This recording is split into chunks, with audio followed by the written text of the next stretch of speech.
অনেক কান্না বুকে লুকিয়ে রেখে কত যে গান তুমি শুনিয়ে গেলে, বোঝেনি তোমাকে কেউ, বুঝতেও দাওনি, কত ঋণে যে জড়িয়ে গেলে।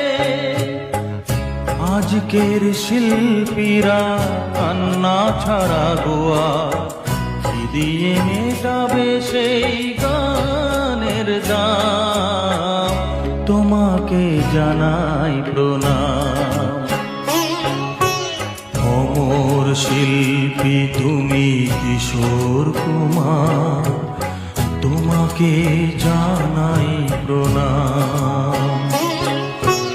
অমর শিল্পী তুমি কিশোর কুমার, তোমাকে জানাই